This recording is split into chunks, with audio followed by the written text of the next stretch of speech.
Welcome to my channel. My name is Emmy from Emmy Evolving. If this is your first time joining me, thank you for finding me.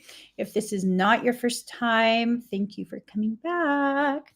So guys, I asked what we were going to talk about, and what I heard is your investment is about to pay off. So whatever it is that you've really, dug your heels into, whatever it is that you took it upon yourself to put your time and energy and all of that lovely, lovely, lovely into, it's about to pay off. Okay. Hold on. I'm in trouble on TikTok. When am I not in trouble on a platform? Hold on. Right now it says itchy. Okay.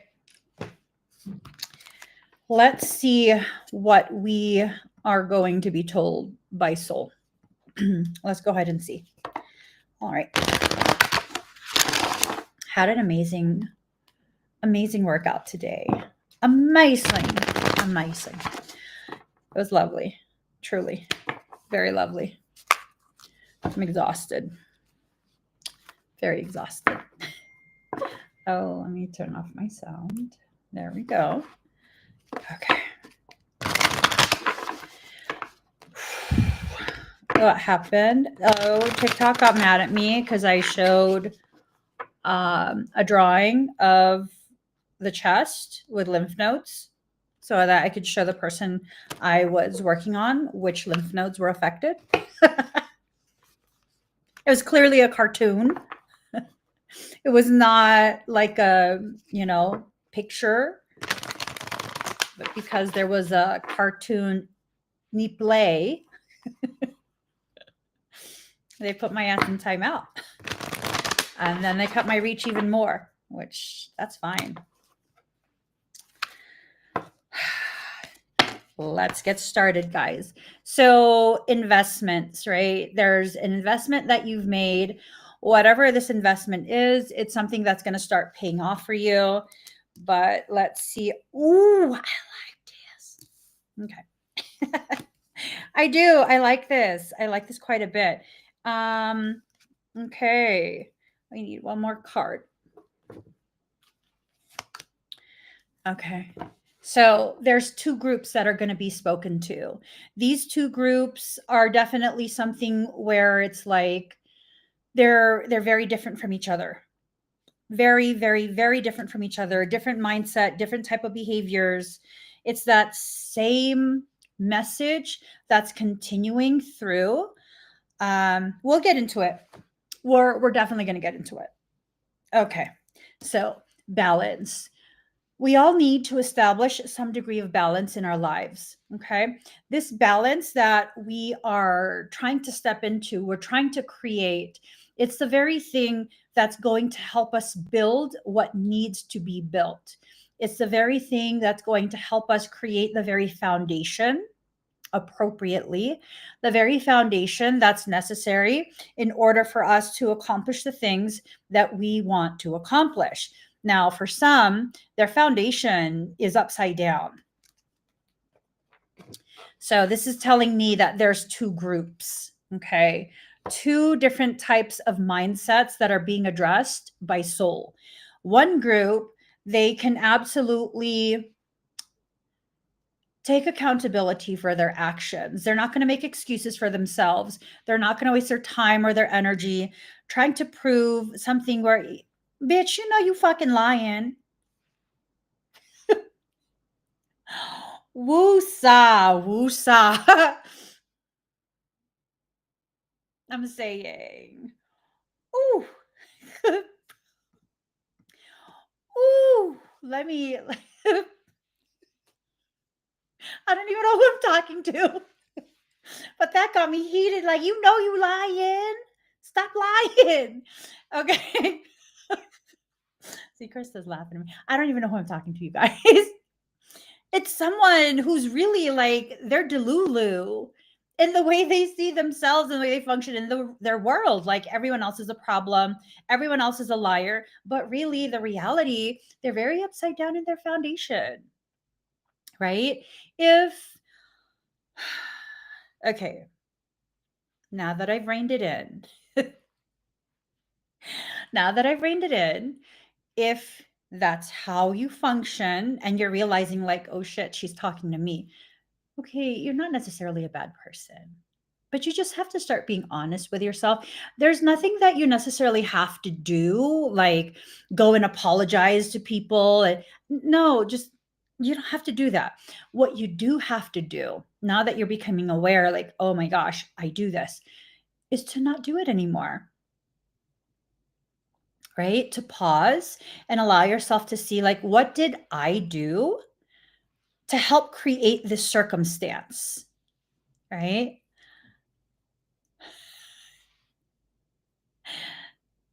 Diane Doll says you're talking to me. You're not a bad person, boo. You're not. Okay. You just have to pause. You have to pause and be like, okay, what did I do? At what point, if I look back, at what point was my soul saying, pump your brakes, pump your brakes? And you were like, no, gas all the way. It reminds me of that one song, Gasolina. Yeah, I don't know the words though. I totally sing it, but I don't know the words. So pump your brakes. Okay. You have to be able to see how you're misusing very irresponsibly your fuel.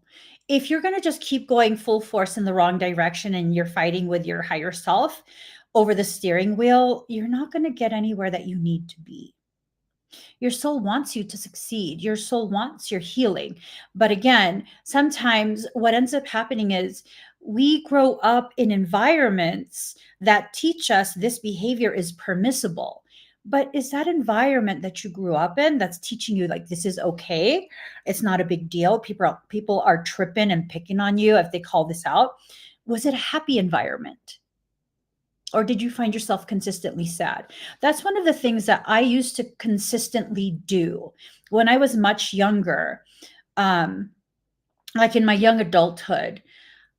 I would think to myself, okay, this thing that I just said, this thing that I just did, it's a byproduct of the behaviors that were learned in the environments that I grew up in.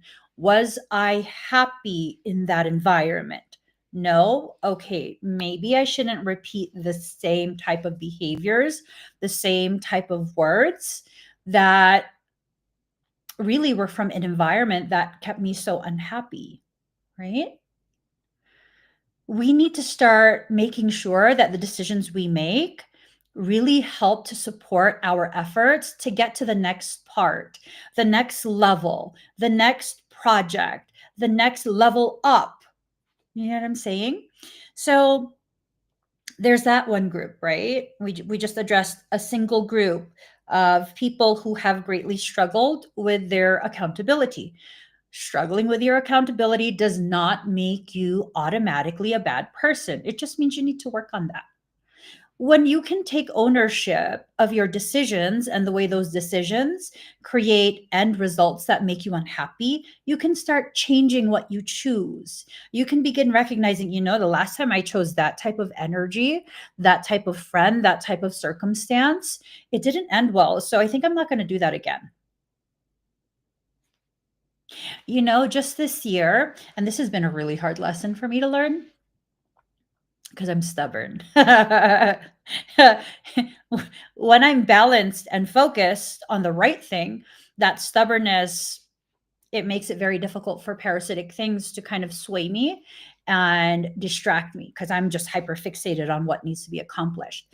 When I'm in a space of even mild toxicity, the way I swerve in my own lane is it's like, girlfriend, slow it on down. Right? But I refuse to slow down. So then life has to knock me on my ass so that I'll slow down. And I'm learning, when my soul gives me the message of slow down, let me just slow down already. Let me slow down. Let me receive the messages and instruction from soul so that I don't skirt off the road. Okay. For those of you who are in a space where you can take accountability, accountability has nothing to do with blame, right? So for those of you who are empaths and like to blame yourself for everything, knock it off. That's just as bad as not taking responsibility and ownership of your decisions. It's just the other end of the spectrum. Okay. For the people who have learned this, yo, prosperity, prosperity, prosperity. You're about to step into an extremely prosperous period. You just have to kind of slow for a moment, maybe even just momentarily pause. More than slow down, pause, full on pause. Assess what's been placed before you by life. If you allow yourself to assess, some of the things that could happen are really good things. What I'm getting is a lot of opportunity to not just take it to the next level, but to expand that next level, amplify it. Really, just your wildest dreams are about to come true. That's a sense that I'm given. That's a sense that I'm given. You know, you have to make sure that you understand the process that you're in, at least to a minimal degree. If you can recognize that your soul is now actively positioning you, actively adjusting your what direction you're facing, right? You can then really get everything all nice and situated before you launch forward. The amount of prosperity that is being opened up for the people who are ready, the people who can take accountability, the people who are receiving the transmissions from soul. And I'm not talking about your soul group, your soul team, your I don't know what else people say, like channeling messages from angels and ascended masters and aliens, and all of that. No, no, unless it comes directly from your own internal and higher divinity, do not listen to it. There's so much mimicry and so much parasitic everything happening right now. Like so much. I can't even emphasize how much. It's an absolute energetic cluster fluffery fuck that's happening. I'm serious. So you have to pause, recalibrate to make sure you're tuning in strictly to your divinity. No intercessors. The time for intercessors is gone. Be very, very careful listening to people who are listening to other things.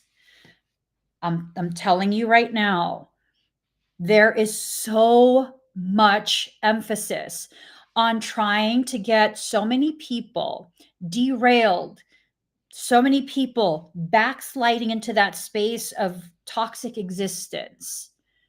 You deserve to know yourself as a whole being. You deserve to know yourself as a successful, happy, whole being.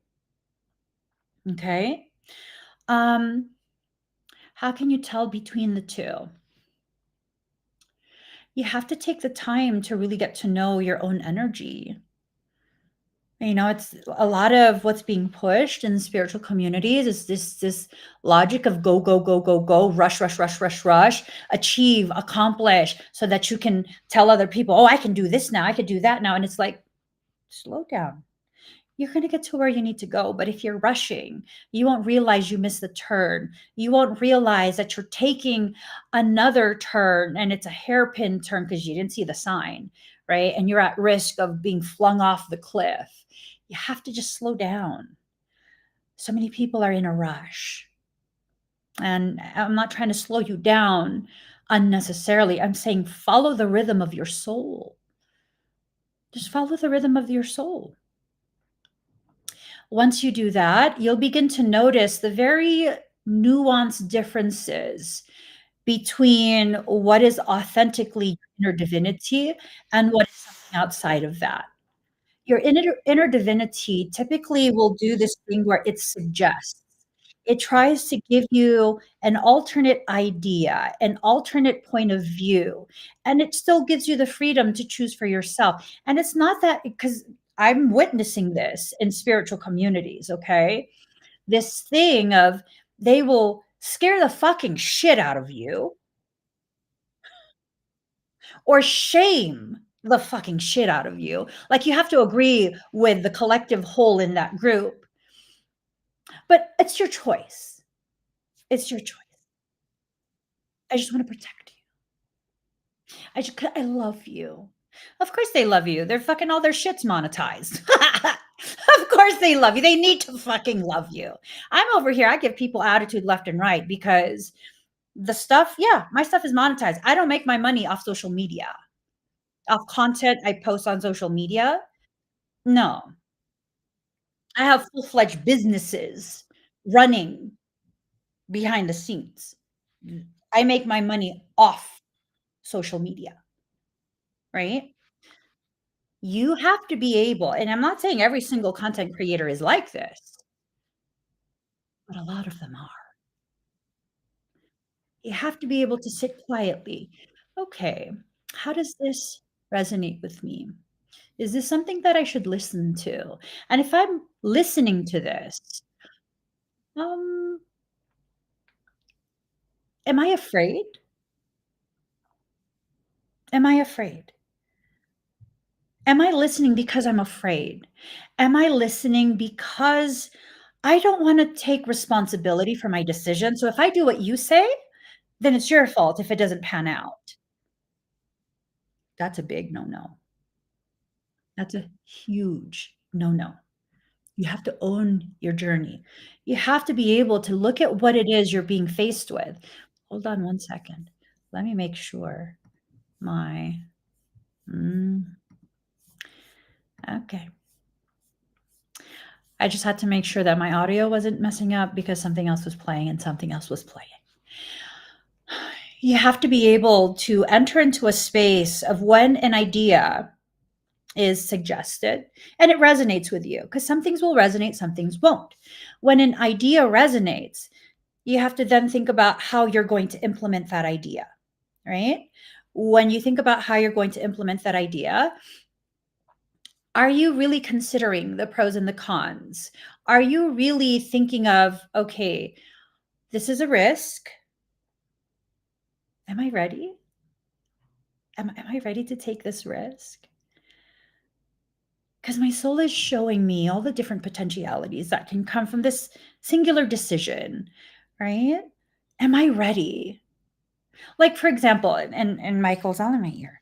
He's trying to have conversation with me because really a lot of the time when I do these readings, really they're just conversations between the self and the soul.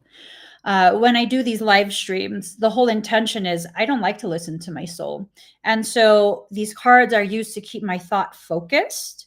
I have raging ADHD. It's used to keep my thoughts focused. And now I'm open to receiving my messages because in my head, I'm reasoning, I'm giving you guys this information that you can do whatever with. And then Michael's over here like, what about you? Doesn't this sound familiar? Isn't this something you're supposed to do? Are you listening to what you're saying? So those are the conversations that he's having with me.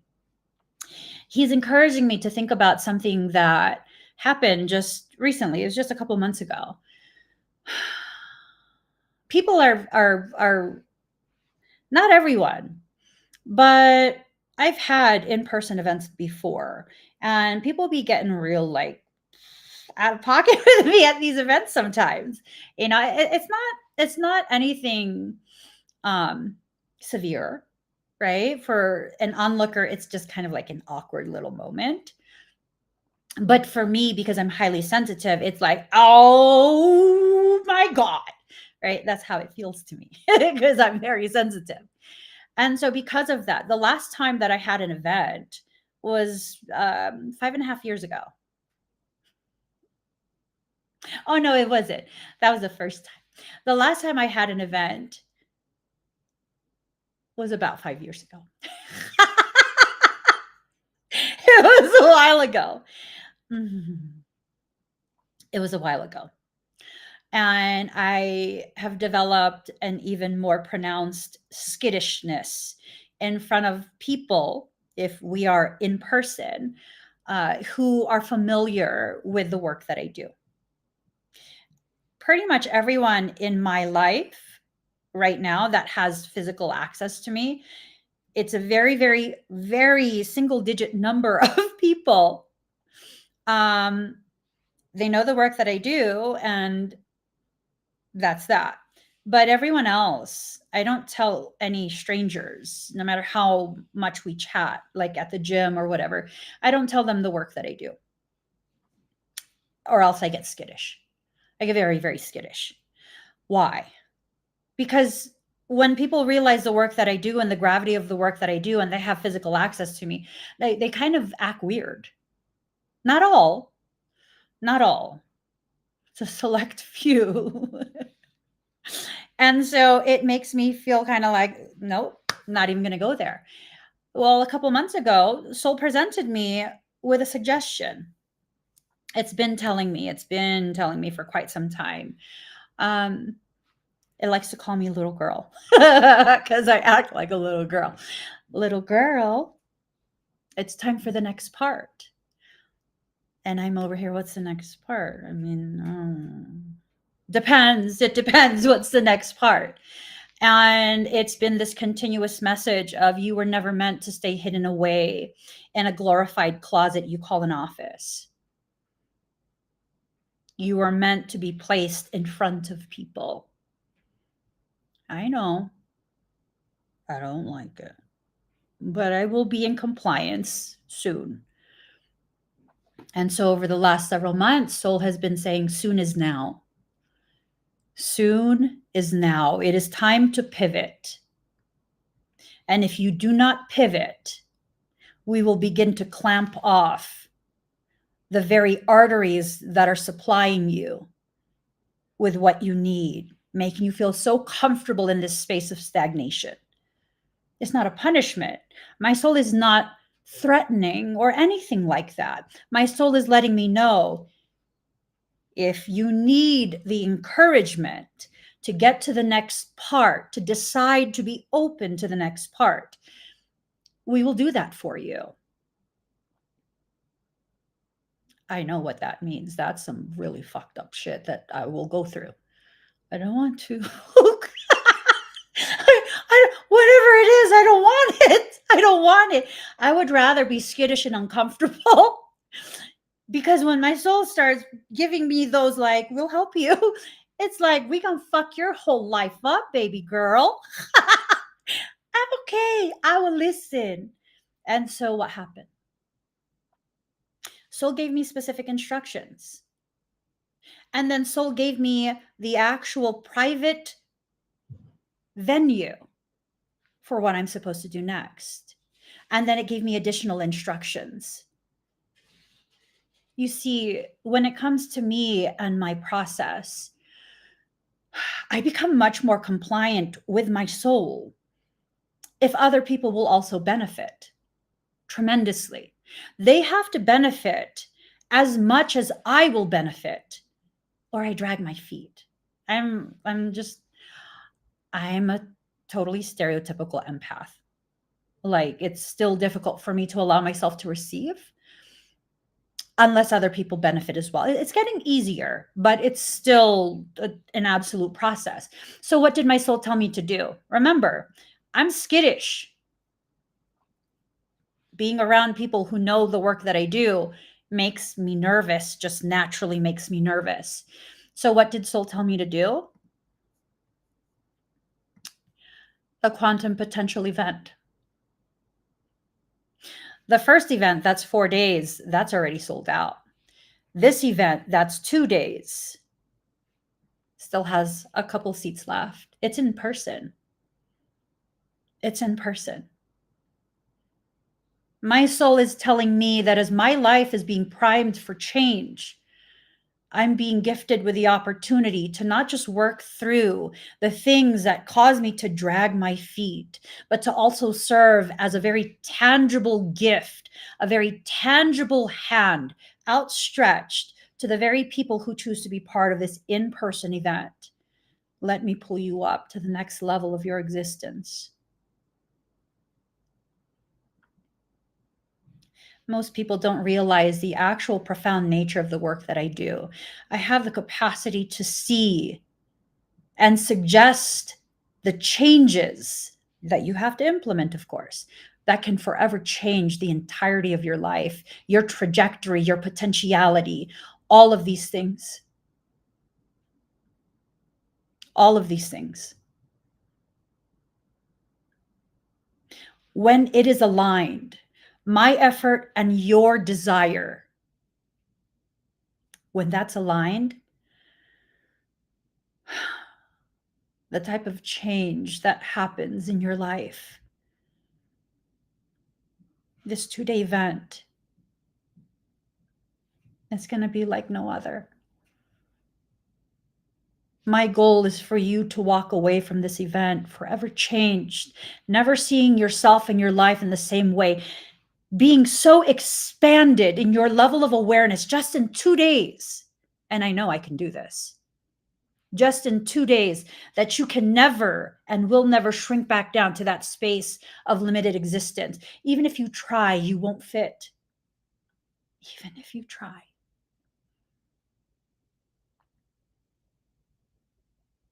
This is a life-changing event, not just for the people who choose to be there with me, but for me myself. Why?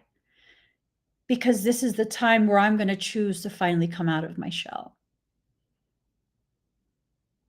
I don't do energy work on people in person.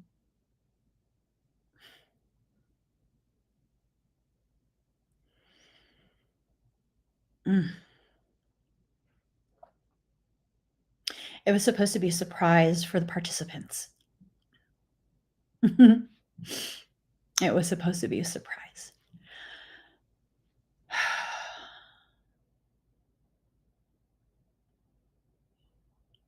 You guys might be like, how come you don't do energy work in person?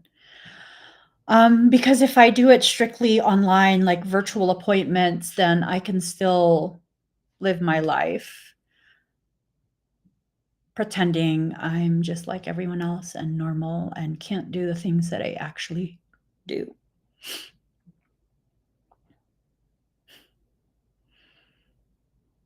Because the moment I turn off the live stream, the moment the laptop closes, the moment my phone is on screen lock, I go back to being able to pretend I'm just a regular person doing regular things. And the reality is I'm not. I'm not. I've never been normal. So this changes everything. Why? Because soul is having me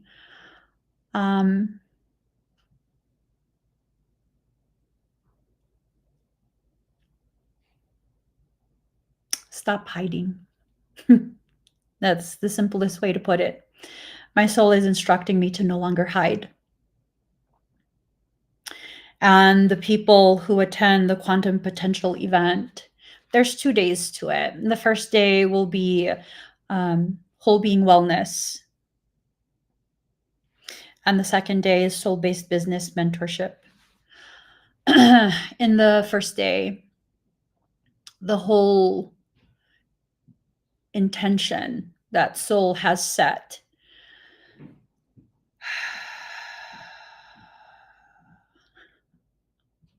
it's so weird.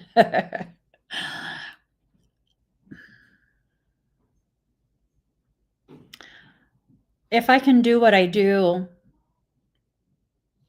through an electronic device thousands of miles away from you,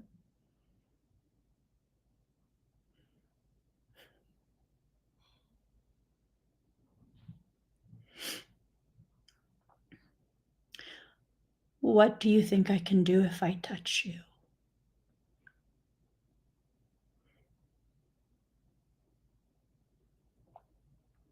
What do you think happens? I don't like to touch anyone in real life. In person, I don't like to shake hands. I don't like anyone touching me.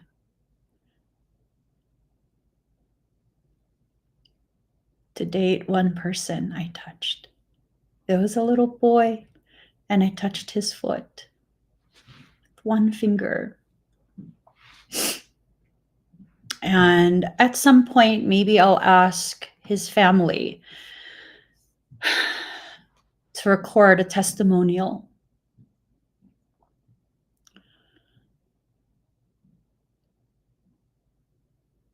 He suffered from fires. It's a very severe brain injury. I drove to the hospital to see him in person. It's many years ago. And I was afraid to touch him. I didn't stay very long in his hospital room. I was afraid to touch him. And as I was about to leave, his mom asked me to touch him. And I was like, what do you mean touch him? She's like, I don't know, with your finger. And I was like, touch what? She touch his foot. I was scared. What if I hurt him? Do you know why the brain is one of my specialties?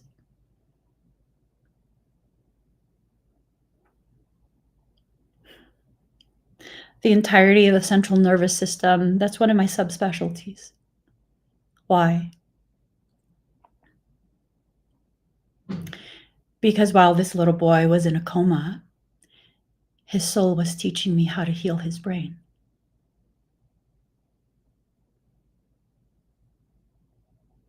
They said he would die.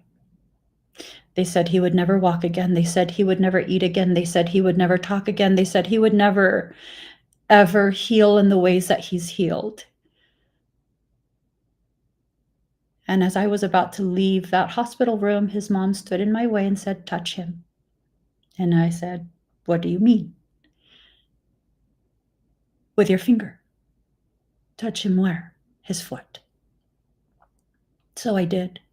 And immediately his foot began to shake and his leg began to shake, and I got scared. And after that, I left. I immediately left the hospital room. In the time it took for me to go down in an elevator, only 3 levels, his mom sent me a text. And she also posted the video on his page. This is a child who barely woke up from a coma, could barely hold up his neck. He couldn't hold his head up. He was just like a baby again. But at 5 years old,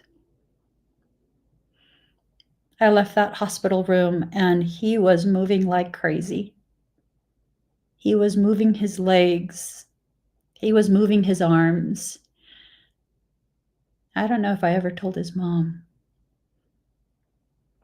She's like, where are you going? What are you doing? Look at you. So happy. He was rushing to follow me.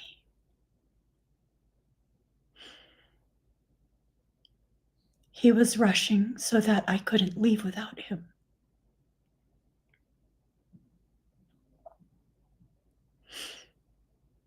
So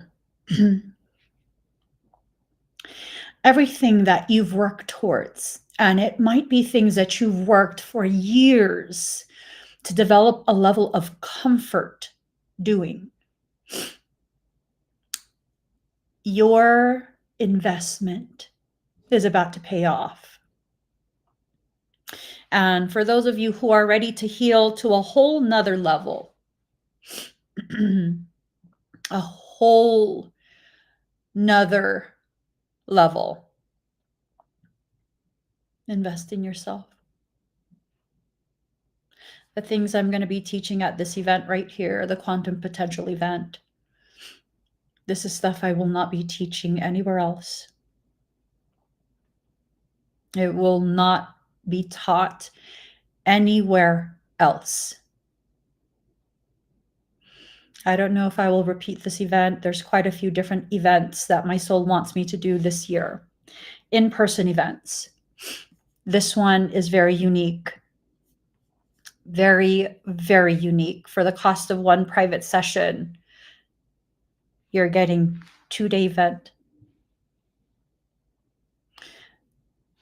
Did you know that same little boy, they said he'd never be able to feed himself again. One of the first things that he fed himself, that he was fed and fed himself, was white chocolate truffles made from scratch by me. Ketogenic truffles. They taste bomb. I used to own a confectionery. All the desserts that will be served at this event, including the breakfast that will be served at the 2-day event, they're recipes and charged by me. Do you understand the degree of healing that takes place when it's internal and external application of highly charged energetic particles? Did you know that food is simply the delivery method to get that charged energetic particle into your body, where it's then assimilated? The depth of information that I was allowed to keep intact at birth in this life. I've forgotten more information just over the last 10 years than most people acquire in their entire lifetime, living 80, 90 years. And I'm opening myself to sharing as much as I possibly can during a 2-day event. If you're ready for your life to change, you need to do what's necessary to change it. You need to make the decisions that need to be made. You need to choose the steps that your soul is telling you to take. I know I'm doing that. I'm doing that having this event because it's something very uncomfortable for me.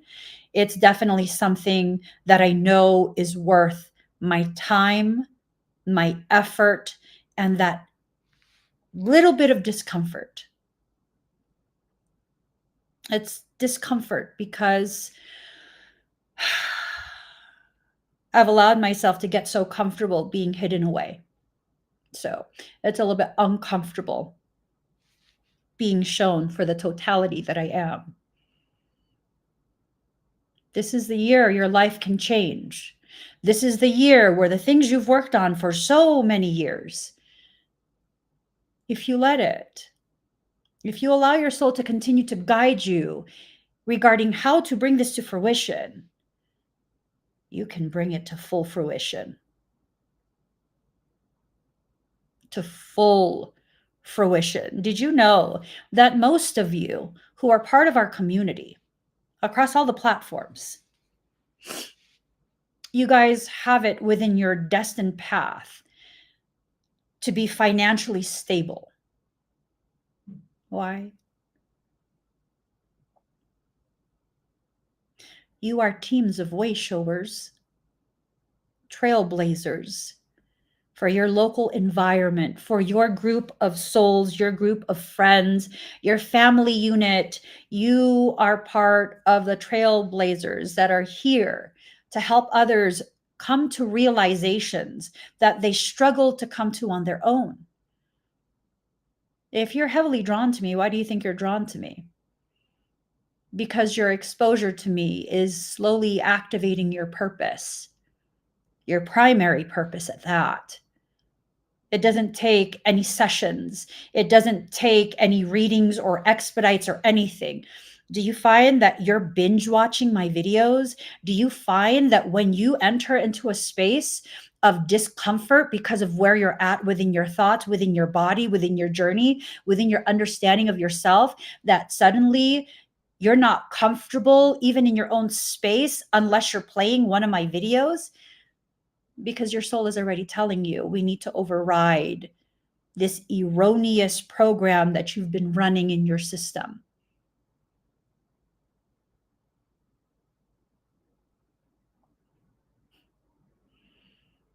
Just by hearing my voice, even if I am messing around, joking around, cussing people out, singing random ass songs at random ass times, that is overriding the distortions slowly and steadily in your morphogenetic template.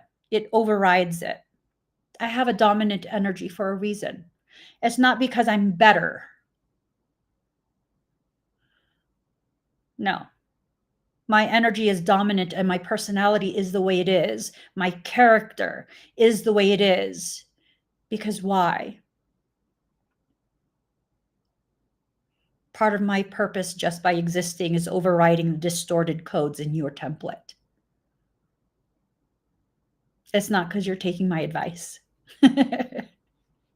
You don't even have to agree with me. Being bathed in my frequency every time I talk bathes you in my frequency because I am a dominant energy. Your frequency will repattern itself. The standing scalar waves that make up your morphogenetic template, it will repattern itself back to its original state. Why? Because a large portion of my coding is repatterned back to its original state. And yours is trying to match that. There's a resonance that already exists between us. Whether you've ever commented or not, there's already a resonance that exists between us. This was agreed upon by our souls before either of us were born. Why do you think all social media platforms go out of their way to restrict my reach? You know how the world would fucking change? The only time social media did not restrict my reach was when I was trying to pretend that I was normal.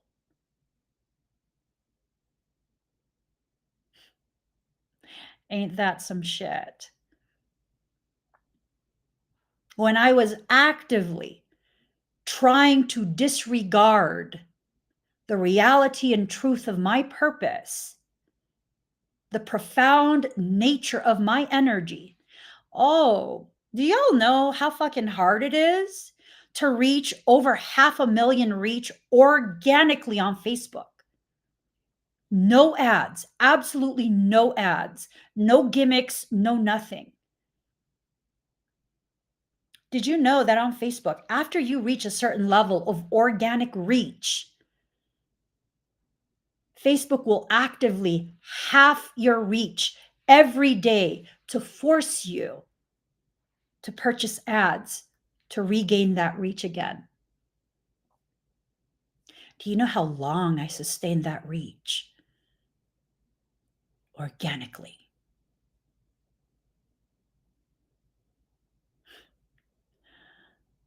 Why?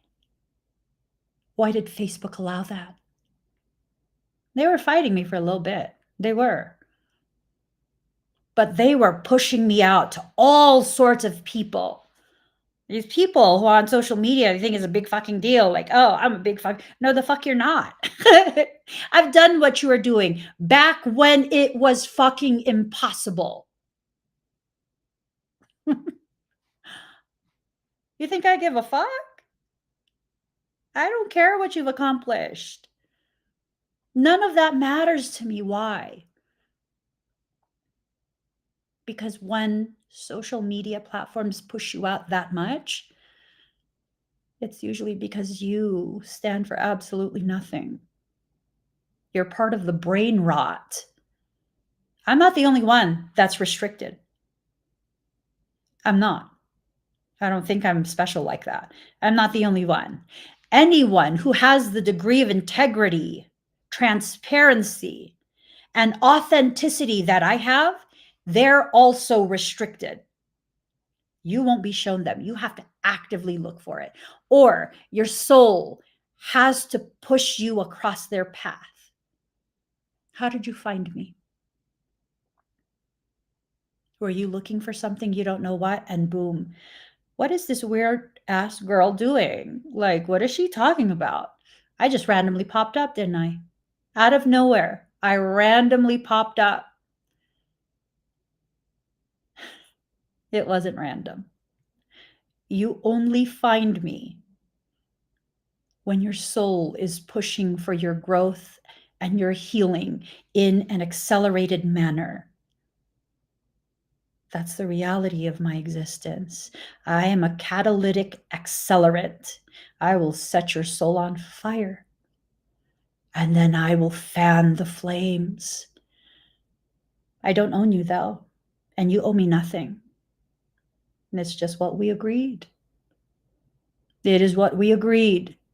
And you are free to come and go. You don't have to prove your loyalty. You don't have to. All of that is bullshit. You come and go as you please. There are some of you who have been gone for several years and you pop back up and like, you're back. Oh my God. I hope everything's been good. I ain't mad at you. Please stop. Why would I be mad at you? For living your life? That's obnoxious. That's obnoxious. I wouldn't be mad that you're living your life. Right? All of these things that you've been doing, you've been trying to contain the reality of you, right? The reality of you. You are trying to contain it. You're trying to pretend. You're trying to just really push all of that aside. For what? Well, now your soul is giving you the opportunity to take responsibility for that decision. Maybe for a time you needed to be contained simply to accrue, to acquire enough energy, enough fuel. Excuse me. Have you acquired enough fuel for whatever process you're in? And parasitic things, demonic things, they'll try and get your fuel to be depleted by forcing engagement, forcing drama into your life, all of these different things. It's, if you allow it, if you fuel it like that,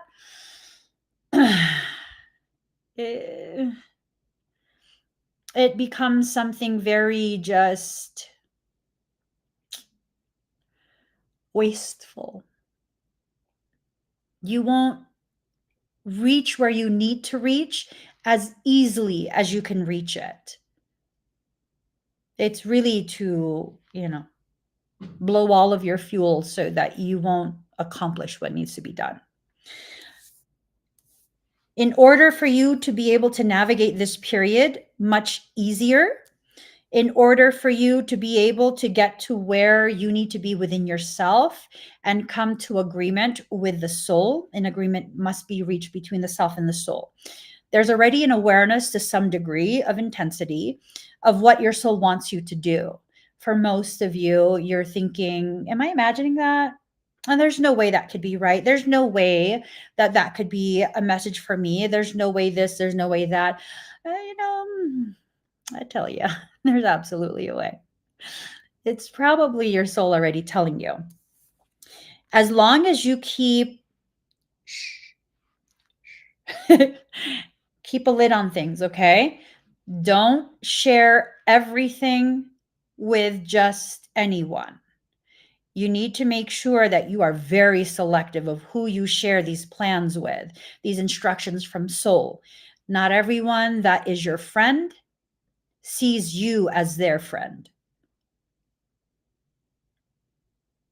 Let that sink in. Sometimes some of the people that are the closest to you, they make it a point to be close to you so that they can more easily sabotage your efforts. So they can more easily have some degree of influence over you and talk you out of what you should do, what you need to do.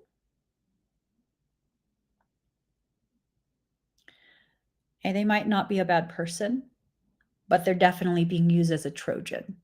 Do you know what a Trojan is? A parasitic Trojan is a person whose vessel is being used as a Trojan horse to gain access to you. The demonic thing can't access you directly. You're too vigilant, you're too aware.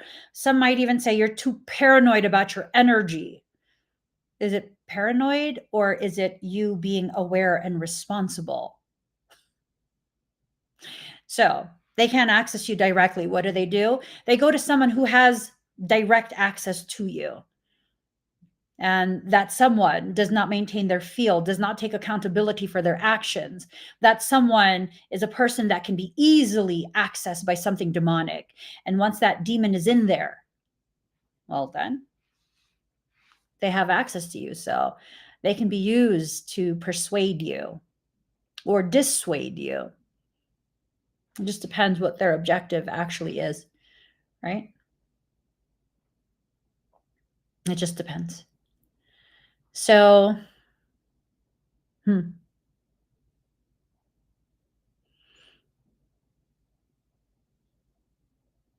Mm.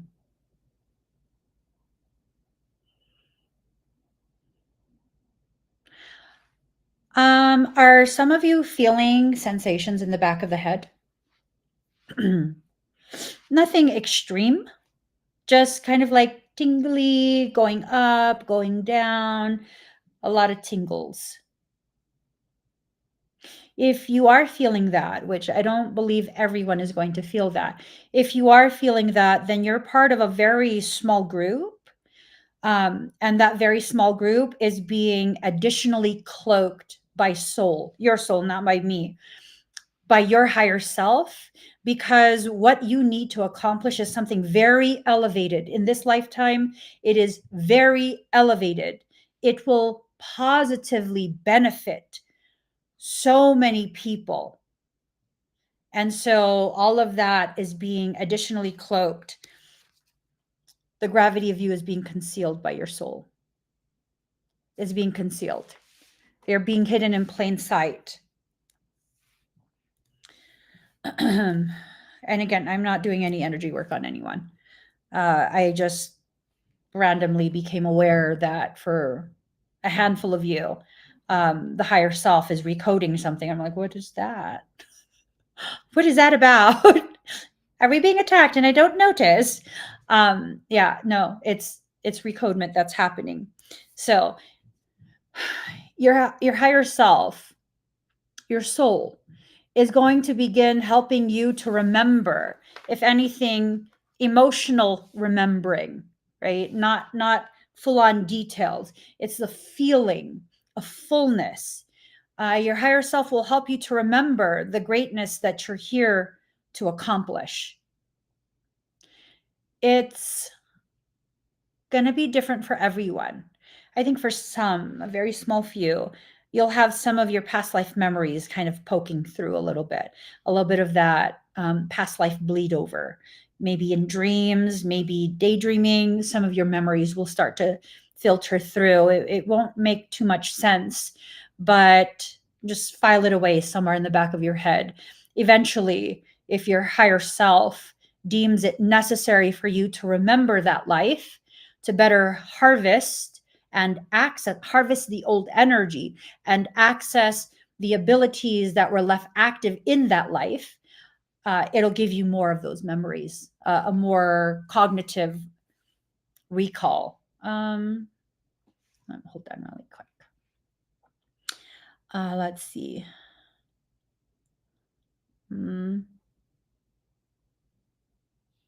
Challenges in whirlwind. So I got a podcast notification and the words that stick out: challenges, whirlwind, shockingly impressive, transformation.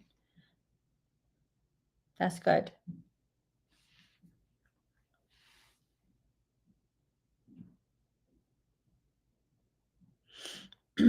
That's definitely good. Your soul is really preparing you. It's preparing you. This is a good thing. It can be a challenging thing, but it's a very good thing. If you see it all the way through, the type of financial stability that can come through for you, mind-boggling. Mind-boggling. And for those who will see this video and be like, oh, she's not spiritual. Why is she talking about money? Okay, first, I'm absolutely not spiritual. You're fucking right on that shit. Absolutely. Are you kidding me? Hell no, I'm not spiritual. Secondly, until you personally have changed the entire system to no longer involve fiat, false money, false currency as part of the requirement for our existence, I will absolutely continue to unabashedly, with zero shame, zero guilt, encourage the entirety of my community to make sure they are financially stable.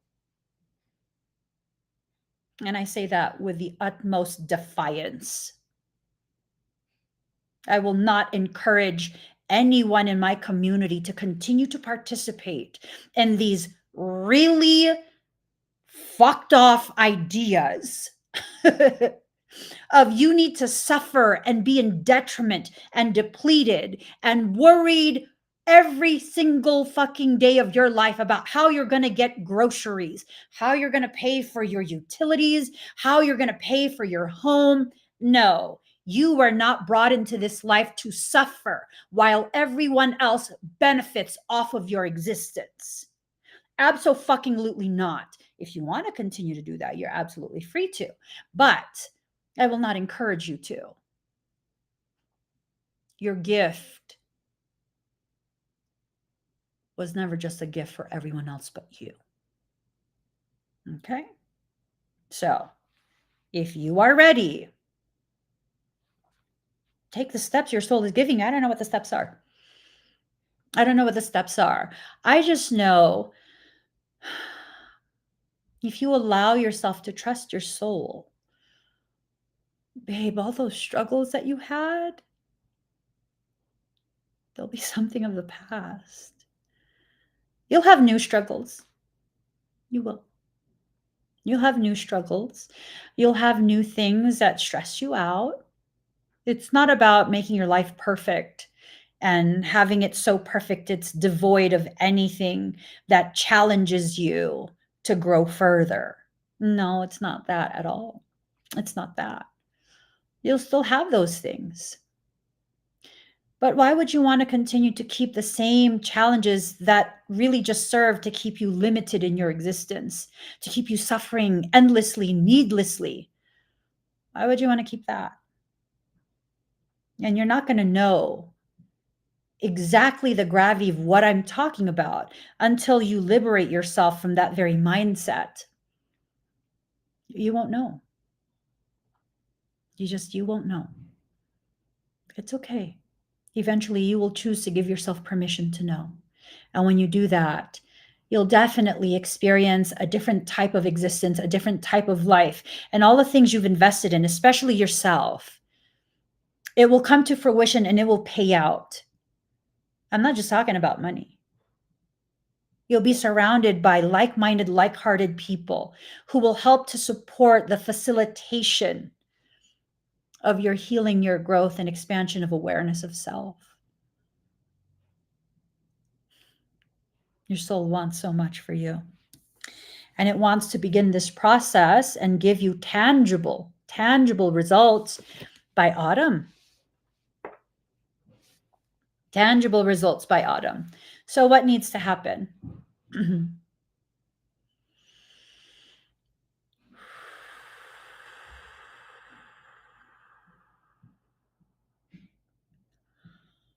Oof.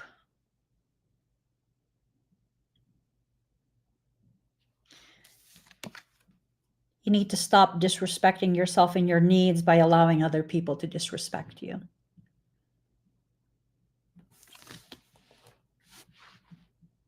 That includes the people who claim to love you. but refuse to give you permission to be who you are, to explore the things that interest you, to be exposed to the things that help to reignite your sacred flame, help to inspire you to explore more of who you are.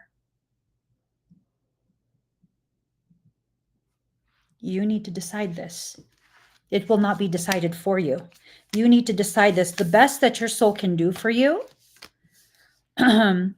is to make you so uncomfortable with circumstance that you can't handle it anymore, and you will not stay where you've stayed for as long as you've stayed. Make you so angry, make you so uncomfortable, make you feel so unwelcome in your own existence that you're like, you know what, F this. I don't deserve this. I'm going to other spaces. Adjustments are required, but it's in reverse. They're not required, they're needed. Sometimes what's required of you by others is unnecessary. When you need something, it's not always a requirement, because as you've seen with your life, a lot of the things that you need, you forego. So they're not the same thing. Sometimes you need something that's not required, and sometimes something is required that's absolutely unnecessary.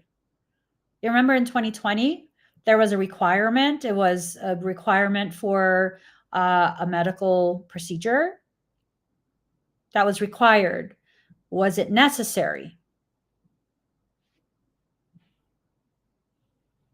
I mean, not everyone received that, yet the world continued. So was it necessary? I don't know. Actually, I don't want to lie to you guys. I do know, but if I tell you what I know, TikTok and YouTube will cut the live stream. Well, TikTok will completely cut the live stream, and then YouTube will allow me to finish, and then it will delete the live stream. So I do know. I don't want to lie to you. I do know, but I have to abide by their rules for now. Right? So what needs to happen is you need to hold your vision. Even in the darkest of night, your soul will send you the moon to light your path. I love when soul speaks in poetry. I do. Even in the darkest of night, your soul sends the moon to light your path. The moon is all the things that you have kept hidden from the world, the parts of you that are actually the primary parts of you, the parts of you that are who you actually are, but were never given permission to be. And so you hid it away. So in the darkest moments of your life, that dark night of your soul, it is your soul that sends the moon to illuminate your way back to yourself. It is the parts of you you've rejected that are the most beautifully and accurately calibrated to help you achieve whatever needs to be achieved during this period. You allow this process, you trust in your soul, nothing else. No guards, no guardians, no soul group, no soul team, no aliens or ascended masters or angels, especially angels. Oh, Lord. Especially angels. Don't trust a single one of them. You can talk to them all you want, but you need to make your own decisions, especially the angels. Some of them you assume are emissaries of God when they aren't. Angels are sentient beings. They're able to think for themselves. They're able to decide things for themselves. They're able to interpret using their filters, so they don't know everything. They have access to more information than we do, yes, but they don't know everything. They don't. And they're not allowed to tell you everything. And a large portion of them were corrupted. You'd never know, because quite a few of those that were corrupted are the most beautiful ones. You would never know. If you can listen to your soul, if you can get into alignment with what needs to happen, and you could just really flow through this, prosperity lies ahead. You have to go through the process, though.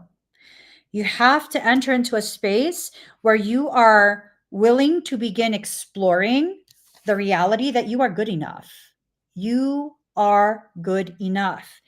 And if you can do that, then the energy is gaining momentum. You will increase in your level of fuel, and the process that you're in, you can get through it much easier, much, much, much easier. Okay. Oh, my Lord. All right. So this is how they're going to try and mess with your path. Who is they? I don't know. I don't know. Demon Haritas. The people who are being used as Trojans to sabotage your efforts. I don't know. I don't know who it is for you. So things will be said and done to create imbalance. And that imbalance is intended to get you wonky in your perception of your boundaries, like who's crossing what boundary, if a boundary is even being crossed, all of those different types of things. You have to make sure you remain shielded. You guys have to know how to do shield work. You have to learn. Do I have the listing on here? I do have, I think it's in a month or two. I don't know the exact date. Oh, here it is. I have the morphogenetic fundamentals workshop that's going to be coming up, I think, in a month or two. I don't remember. But if you don't know how to maintain your energetic field, I teach. It's a virtual class. I teach that class. I teach you how to maintain your energy. This is not for working on other people. This is for working on yourself. Maintaining your energy, maintaining your chakras, maintaining your shields. Those are the primary things that are the fundamentals of this workshop. Yep. You need to learn how to do that if you don't already know how. And for those of you who are interested in being part of my certification program, where I teach you how to launch your own business, very similar to my own, a soul-based business, where you can work on other people and actually make some powerful, powerful, beneficial changes for them and their energy. It's my certification program. The Morphogenetic Fundamentals workshop is a prerequisite now for my certification program. So you can no longer just purchase the program. For those who you were able to purchase the program, you were able to initiate a payment plan, we will honor the requirements that were longstanding when it was established, your payment plan or your full payment of the program. Now there's a whole process because it's a higher learning educational institution. So with that, there's a prerequisite, which is a morphogenetic fundamentals workshop. There's also an application process. There's an interview. It's a whole shebang. Okay. It's a whole shebang. Resistance, whatever it is that's trying to really negatively affect you, they're trying to crush your ability to resist the sabotage. Don't give in. Don't give in. Do not give in. Okay? Do not give in. Allow yourself to recognize the ways in which your stubbornness, your resistance to people telling you what to do, some will say like it's defiance or whatever, oppositional defiance disorder or some shit like that. That can be a superpower. It's only a diseased state when it affects your quality of life. And the people who are inconvenienced by your tenacity to hold on to your sovereignty and autonomy, they want to convince you that you're existing in a diseased state because it makes it much harder to control you, right? It makes it much, much harder to control you. So it's one of those things. Now you're probably wondering, what is it? What is it that I'm going to have to fight against? It's this upside down masculine energy. It's the fallen patriarchy.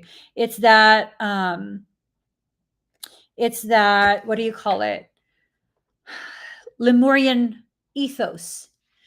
It has been, it's long, long time. It's been out of date.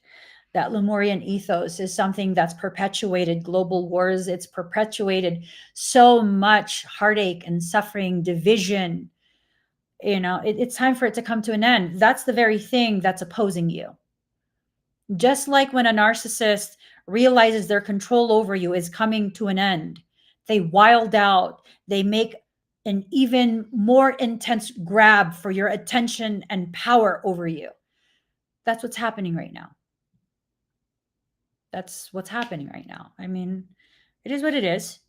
Just continue to resist. Just continue to resist. That's it. I mean, what else can you do? Just keep resisting. Keep not complying with things that don't resonate with you. I don't know what those things are, and I can't advise you as to what those things are. You have to allow yourself to feel, does this resonate with me? No? Then resist it. Defy it. Do not comply with it. This can be in family relationships. This can be in friendship dynamics. This can be in romantic relationships. This can be in whatever work circumstance that you're dealing with. It could be a social setting. I mean, I don't know. I don't know. You have to begin deciding things for yourself. Stop being so comfortable with someone outside of you telling you what you need to do, what you need to focus on, how you need to feel about it. What we're supposed to do, what I'm supposed to do, I can't speak for anyone else. What I'm supposed to do is simply bring your attention to something and then let you think about it yourself. I don't know what you should think about it. I don't know what you should think about it. I don't even know what it is you should think about. I know what I should think about. When you go through this, that's you putting your knowledge into action because you're using all of your old experiences to help you come to a conclusion, to come to a decision. When you do that, you're accessing knowledge that you've acquired through life circumstance. And when you access that knowledge and apply it, knowledge applied is wisdom. You're becoming more wise. So go through it, go through the process. Balance in reverse. So there's going to be an effort to try and create imbalance within you. As you begin this, there will be people in your environment, people in your life who will try and convince you that, oh my God, you've changed. Oh my God, you're doing some weird stuff. You're this and that. Oh, you're very woo-woo and you're too much. I like to say, go find someone who's less. Go find someone that you can better handle. You make me want to grind my teeth. I will not. I will not. We don't need any chips in my teeth. Those people who are going to try and create imbalance, they're going to, oh my God, the fog. The fog, y'all. The fog.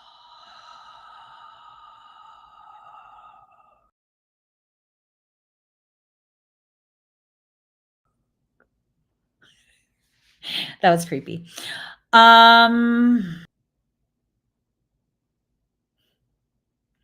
I supposed to say this out loud because it kind of will scare people?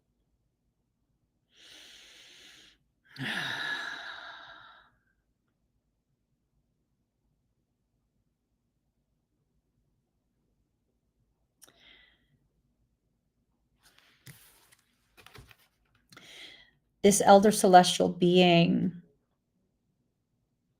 there is a plan that's hidden. It holds it in its hands and it goes through these phases. It has to do with a fog. It's something being done in the clouds, right? So, what is it that needs to happen? This is something that is dressed in the energies of this earth, in the energies of what this planetary matrix is made of. It's in the cover of night that this plan will come to fruition, and it will be done in stages and phases. And it wants us to remain blind to what it does. And what is it doing? It's taking your power. It's designed to take your power. It's upside down. It's a harvesting. It's a harvesting of divinity that has been trying to be pushed for quite some time. A lot of these different processes, and I want to be very, again, transparent. There's no way for me to prove these things. So if you're starting to get scared about what I'm saying, I literally could be full of shit. I mean, I was saying there's aerosolized something in the air for quite a few months now. Quite a few months. Let me show you something. 1 second. I'm going to show you guys something that you need to see. Here.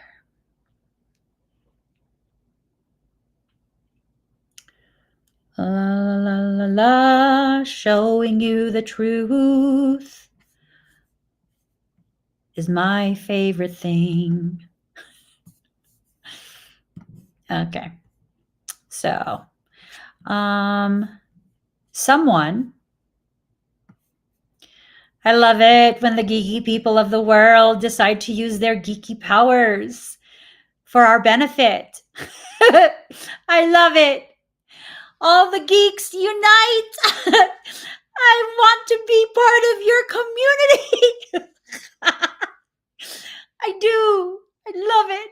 I love it when you share information. Okay, so here goes. Let me show you this. So apparently, hold on. You guys can't see it. Apparently, someone decided to go ahead and take a sample of the fog, right? They took a sample, and this was the results of their sample. So they wanted to go ahead and test for all of these bacteria. So these are bacterial groups that are being tested. So let's go ahead. There's none of these, right? None of those, not detected. You'll see that. Except this, Serratia marcescens. It was detected. 2.3 times 10 to the third power. I don't know what any of this means. Established microbial load is low. I mean, they don't want you to just keel over. You know what I'm saying? They want to do this slowly. So this is what was detected. This right here. Serratia marcescens. I don't know how to read it. But it's this. They tested for other things, and nothing else was detected. It was just that. So let's see.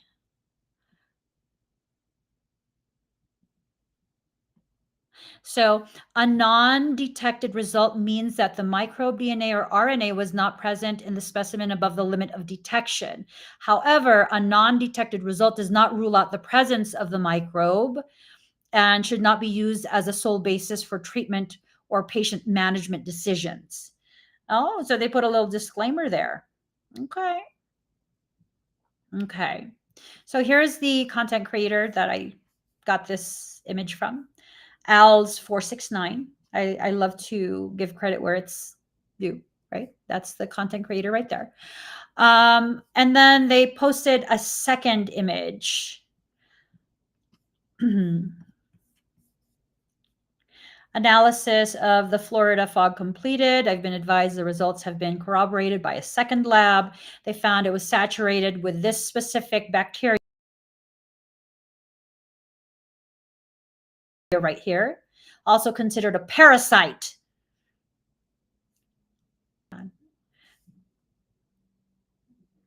Types of that infection observed in humans can cause these things.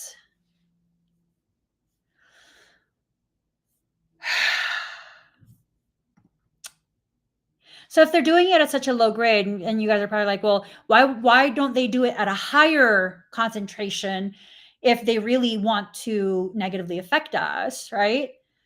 Well, back in 2020 and 2021, quite a few people allowed themselves to be subjected to something that has negatively impacted proper regular immune function. So you don't need much.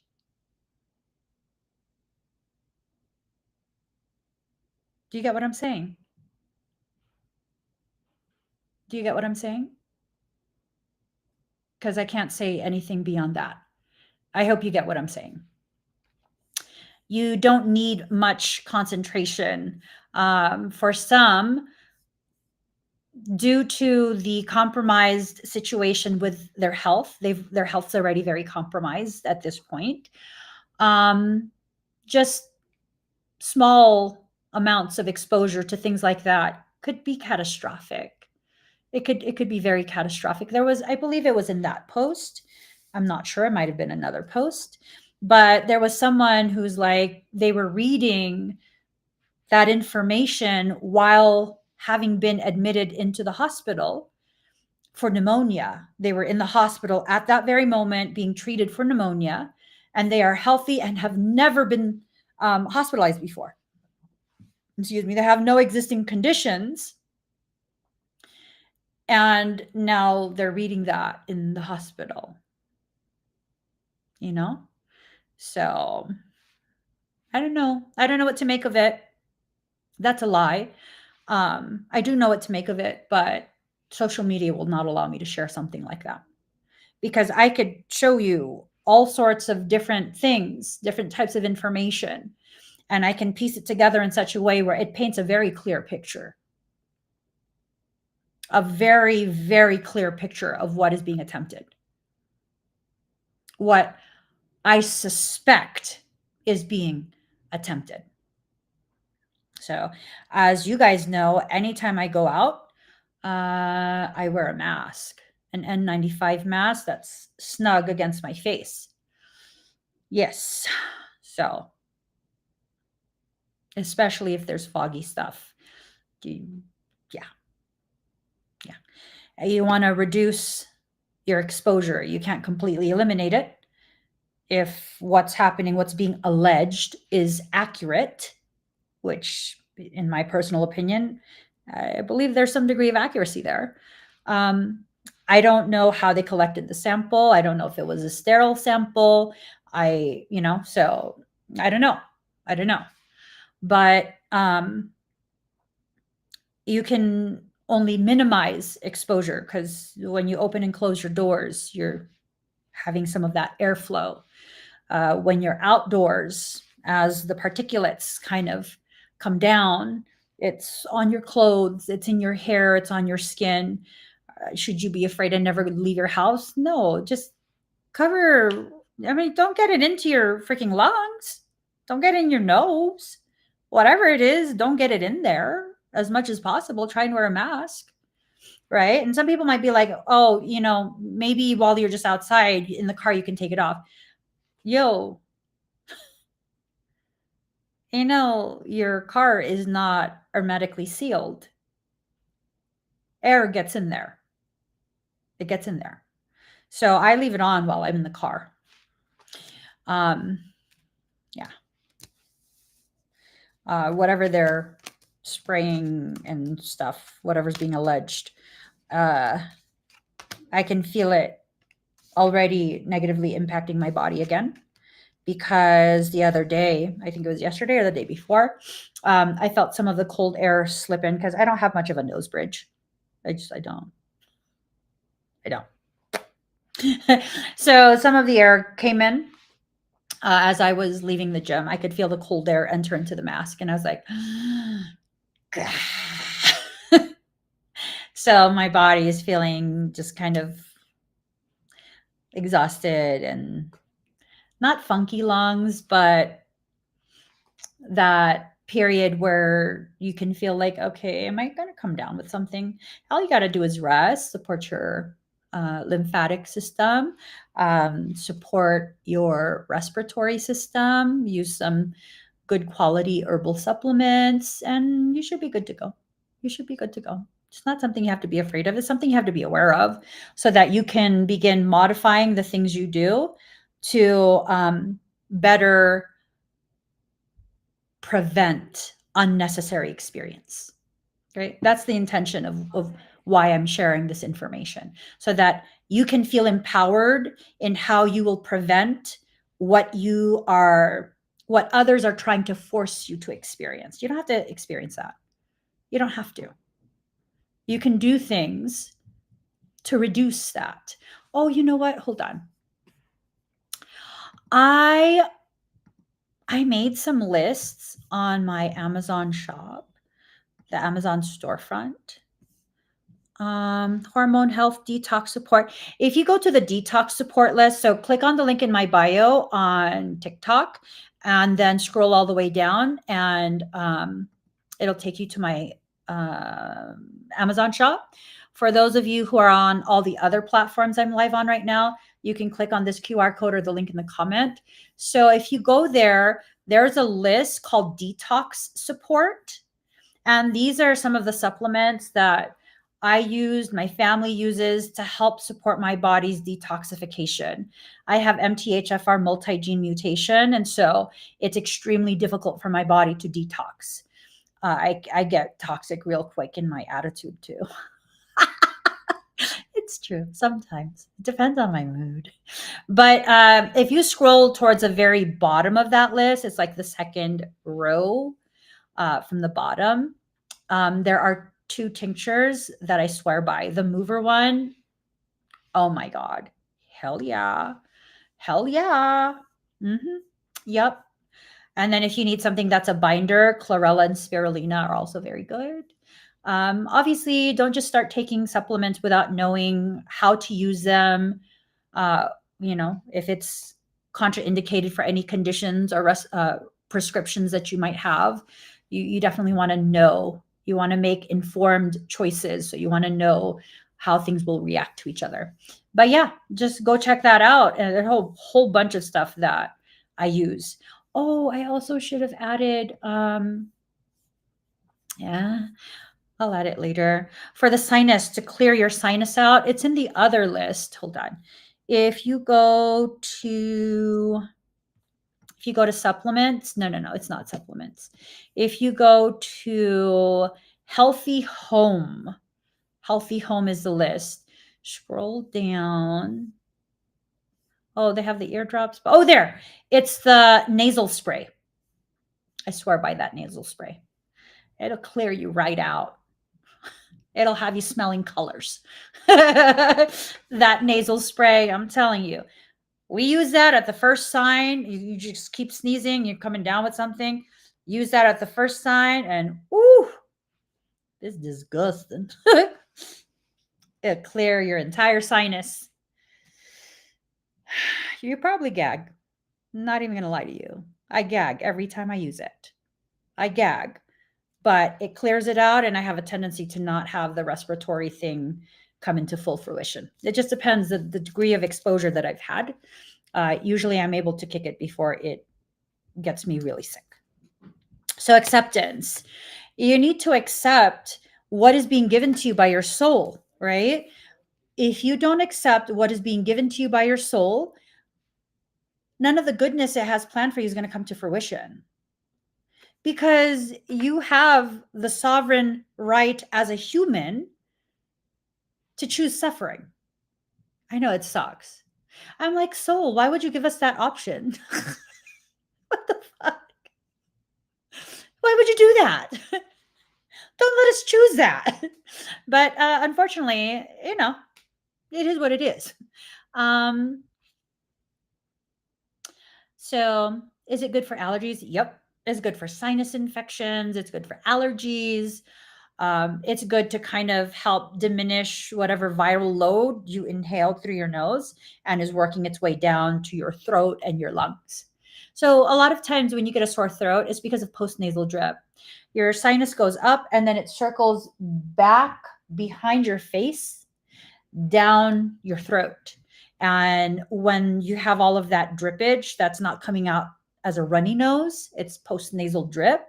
It gets caught right here. It gets stuck on there, creates a layer, which then creates inflammation. It's an inflammatory response, which is part of your immune response. And then you get a sore throat. So, yeah, you clear that out, you shouldn't get a sore throat. So, you got to do it first. You got to do it before the sore throat forms. So, beginnings in reverse. You can't have a new beginning without first having an ending. You have to allow an end to whatever it is that you've been just kind of holding on to and sustaining. It's important. It's important. You need to let that go, whatever it is, or else you won't have room, you won't have energy, you won't have the focus to allow for what your soul is asking to be allowed. Patience. For some of us, we've been patient. We want to give you guys credit if you've been patient. Okay, your soul is acknowledging that. But you haven't had faith in your process.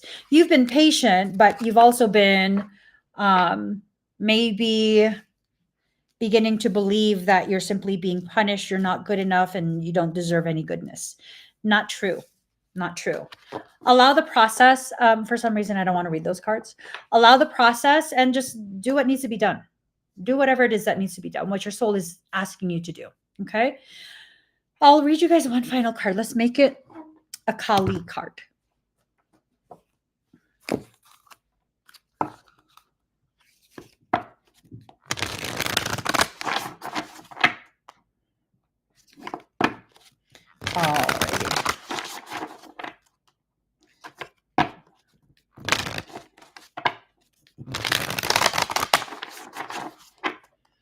All right.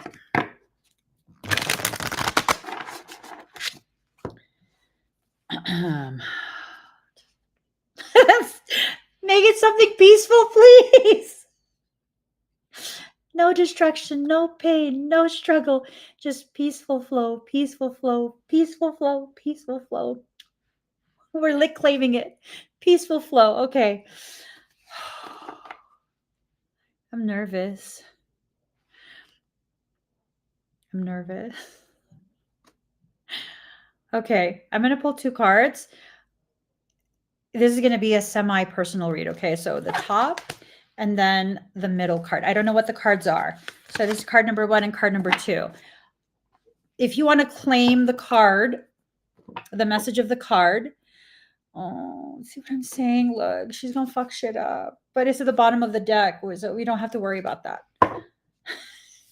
I'm nervous. I'm very nervous. Okay. Do number 1 or number 2. Comment either of those, or you can do 1 and 2. It's up to you. So this is a semi-personal reading, okay? We're going to do card number 1 first. Okay. Oh, what did I do? So 1 first. All right. I'm nervous. I don't know why. Okay. Ooh, Kurukula. Card number 34. 3 is the number of a solid foundation from which to rest upon. 4 is the number of self. So it's creating a foundation for yourself. That's the general theme for what your soul is trying to express to you. For those who choose 1, that's the general message. So she's vibrant red, pulsating with the feminine power of enlightened activity, infusing our hearts with her capacity for sacred sorcery to conjure and create according to love's guiding wisdom. To receive the divine inheritance of blessings and support for sacred fulfillment, certain karmic conditions that resonate at a lower frequency need to be cleared away. So, y'all already were told you need to let some of these things go.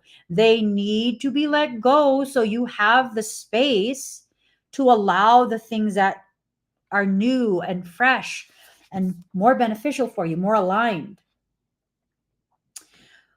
Kurukula symbolizes a time of rapid movement on your life path and freedom to attract what you need and want. However, you must be willing to let go of negativity and that which does not belong in your world. So, those who chose the first card, you're being called out for holding on to the unnecessary. You've been afraid of your path. You've been afraid of failure. You've been afraid of success. You've been afraid. Do it while scared. Let go while scared. Release into the wilderness while afraid. Okay? Kurukula is a shamanic folk goddess who was adopted into the spiritual traditions of Hinduism and Buddhism.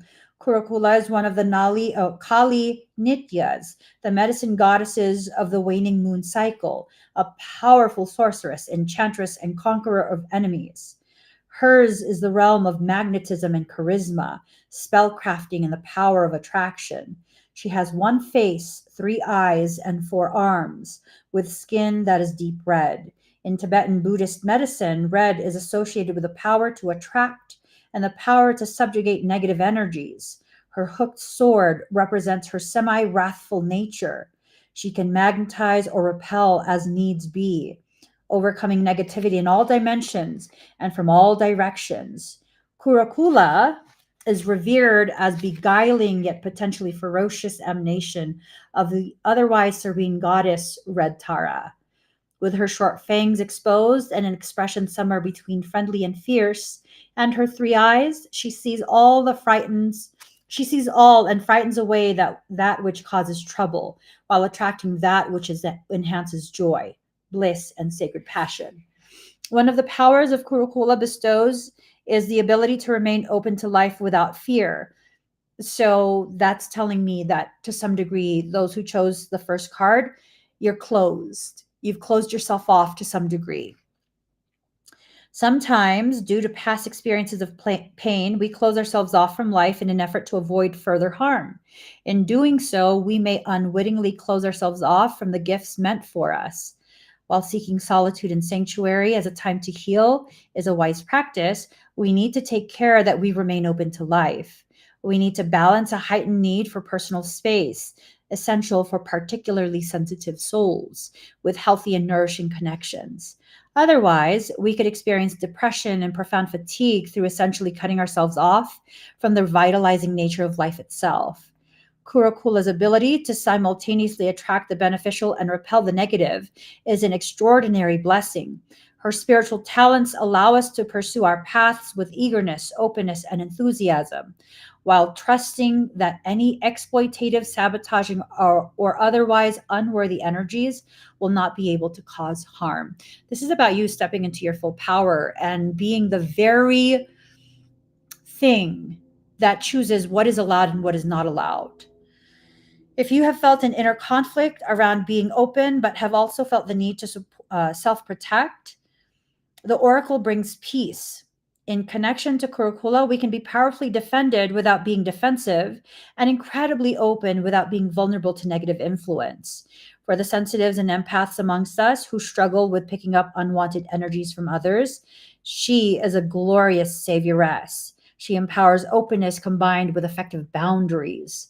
This brings more peace and relaxation to the heart, which in turn enhances our capacity to attract what we wish into our lives.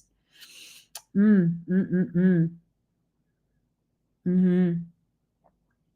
I love this. So, those who chose number 2. Ooh. Kali Kapali. She looked like she gonna fuck shit up. She's just letting you decide how much she gonna fuck it up. Let's see what this means. She looks like she's not impressed. Okay. All right. For those who chose the second card, Kali Kapali, card number 8. She who wears the mala of skulls around her neck shall never abandon you. She shall be with you always, lifetime after lifetime, in unending tenderness and devotion, conquering that which would alienate you from your truth and creative power.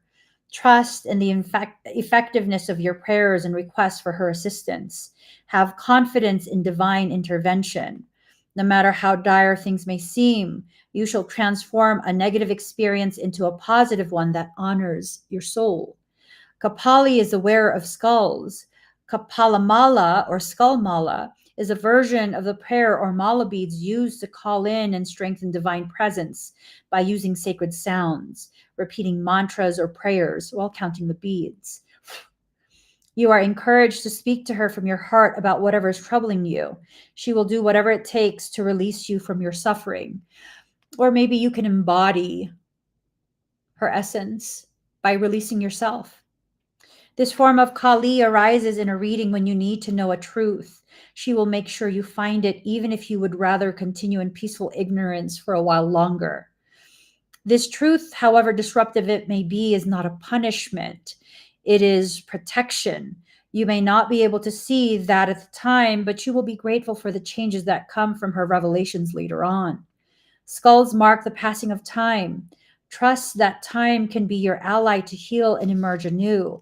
You will need faith, but in due course, you will see how the universe has been supporting you in all ways when you feel restored and supported again.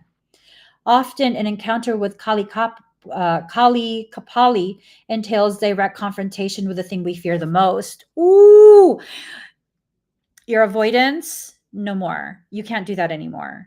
You can't do that anymore. If you continue to avoid something that needs full confrontation, confrontation doesn't always mean like being argumentative. Like you have to confront it. Needs to be fully confronted. Maybe confrontation should not be the word I use because that intrinsically carries with it aggressive communication, right? We all just kind of assume we need to be aggressive in our communication if we're dealing with a confrontation. So let me reword that. For those of you who chose the second card, you're needing to confront something head on. Head on. You're avoiding a decision that needs to be made. You're avoiding something that must be communicated. For some of you, you know that a person in your vicinity, someone who has constant contact with you, you might love them, but they're very toxic for you. They're very, very, very toxic for you. And you're dragging your feet about cutting off their access to you. You're doing that at your detriment. You're about to lose an opportunity. I don't know what the opportunity is, but don't let your loyalty be the very thing that fucks you up yet again. Let me tell you, as someone who's learned about the truth of loyalty, I have gone through far too many cycles of getting fucked over just because I was trying to prove my loyalty to someone who never earned that depth of loyalty from me to begin with. What has this person done for you to feel obligated to show loyalty? These days, it's a thing of like, the only people who I have that depth of loyalty for at this point, they would never allow my loyalty to serve as a shackle around my neck, my wrists, my waist, and my ankles. They always, always, always love me in a way without ever being asked or guilted into loving me this way. But they love me in a way where, should they ever see the potentiality of a shackle from them or anyone else, they're quick to be like, no, I need to protect Emmy from herself. I need to protect Emmy from her own bullshit. Yeah. Those are the only people that I keep in my circle of loyalty at this point.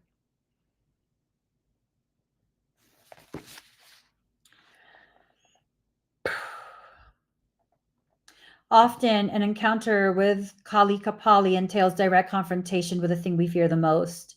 Like a physical therapist placing pressure on a point of tension to get it to release, Kali Ma's presence can give rise to acute pain. She is not causing the pain. She is the method by which it is released. Ooh! Your soul is not causing the pain. It is simply using a method to release it. Your life is not causing the pain. It is simply being used as a method to release it. You've been in a lot of pain emotionally, mentally, physically. Take that as a sign. Big, beautiful, healing, stabilizing things are about to happen. I always know that my soul is preparing me for something I could never wrap my mind around, something so beautiful, such a gift unto myself and everyone else when my life experiences some tremendous pain of some sort. The more intense the pain, the more profound the gift once it arrives. And all I have to do is breathe through it, not hold on to it.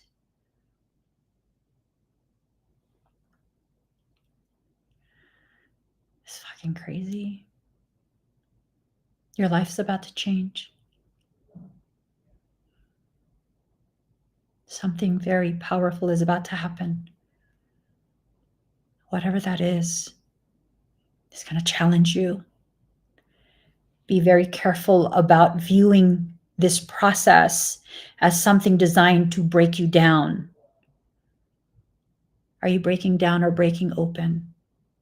Because the way you choose to see the process that leads to the next part is what's going to determine if you give yourself permission to receive what the next part is.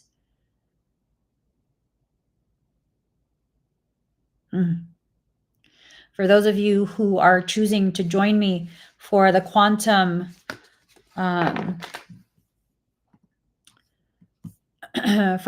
potential event, this is a 2-day in-person event, right?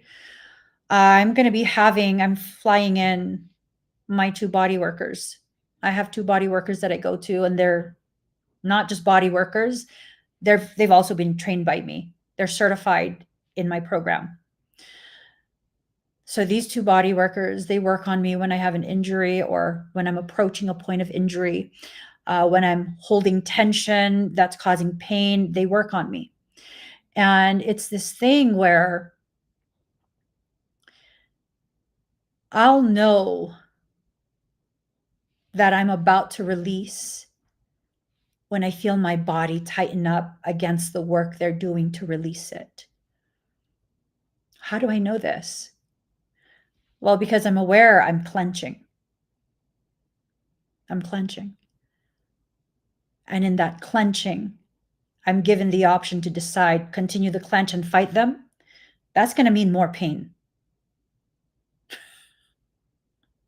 Because these 2 are extremely skilled and they will make that muscle release. They will break up that adhesion. It's sports recovery. It's combat sports recovery that they learned how to do. They learned how to work on high-level athletes. When I say high-level athletes, I'm not just tooting their horn. I'm talking about pay-per-view fights. They've assisted for athletes who are doing pay-per-view fights. They've assisted athletes with millions of followers on social media. So they're trained at a very high level. They will do what they're trained to do. How I experience that is absolutely up to me. They will try and encourage me. They will talk me through it. They will tell me, okay, breathe, let go, release. But it's my choice whether I will release or not. If I do not release, they will continue to work that muscle fiber They will continue to tear apart that adhesion. All you got to do is let go. And as you let go, whatever was stored there, whatever is preparing to injure you, is also released.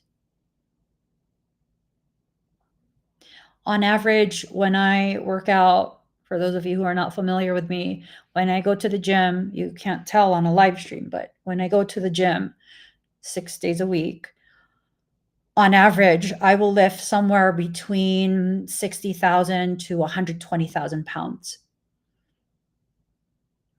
When I work out, I lift heavy. I lift heavy. I leg press over 900 pounds. I deadlift over 300 pounds. I'm not a big person. I'm nowhere near tall. I'm vertically challenged. I'm vertically challenged. Yeah. Why have I not been injured yet? I've come very close to injury. Very close to injury. Why have I not been injured yet? Because my body workers will work on me. The tightness is my resistance to the growth, to the process that I have to go through, the process that I commit to experience that degree of growth. It involves discomfort. It involves pain.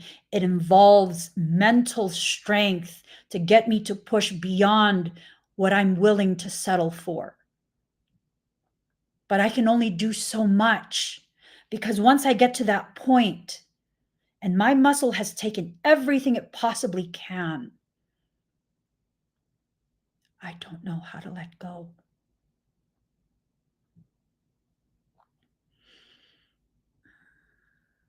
I'm not just talking about weights anymore.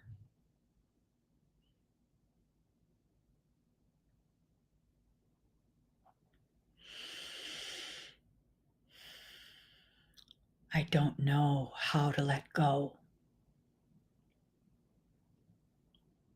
Some things I can, other things I can't.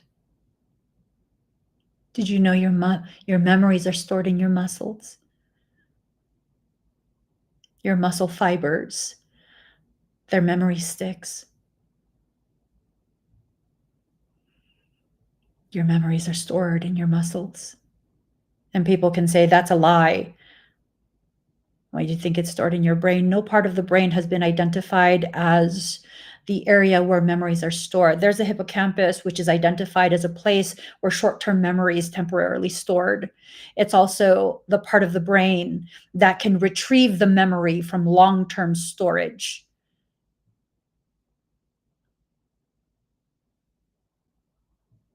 It's in your body. It's in your body.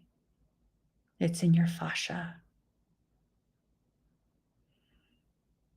And sometimes you need someone who has the strength, the knowledge, the training, and the compassion to help you release the very things needing to be released, so that you don't hurt unnecessarily. These two body workers, the only two that I allowed to work on me, they're going to be at this quantum potential event. Not to speak. It's part of the whole being wellness. Not only am I doing hands-on energy work on people, my body workers will be working on all the participants, helping to flush your fascia and your lymphatic system. It's part of the goodie bag. I'm making quite a few things that I don't sell publicly. I don't sell it.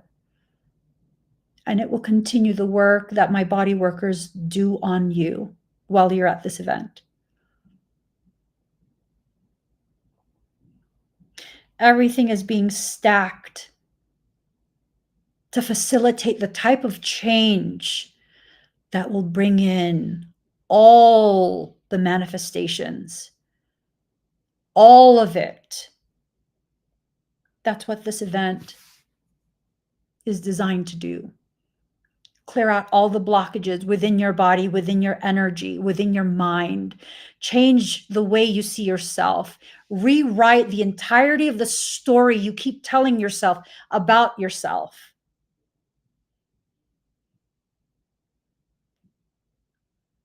It's time. It's time to let go of all these things that have kept you very limited in what you will allow yourself to experience in life.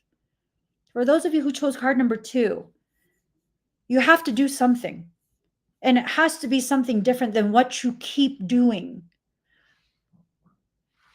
Because that belief that if you keep doing the same thing, it will give you the results that you want. That's a lie.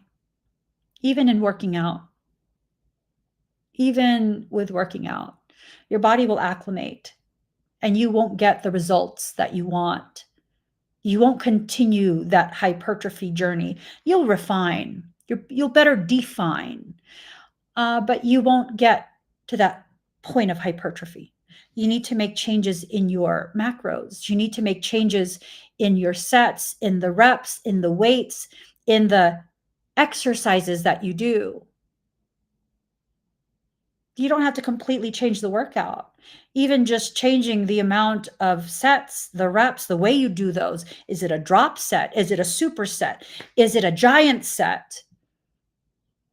Do you pause in the middle of the set momentarily so that you can roll out even more reps, create even more micro tears?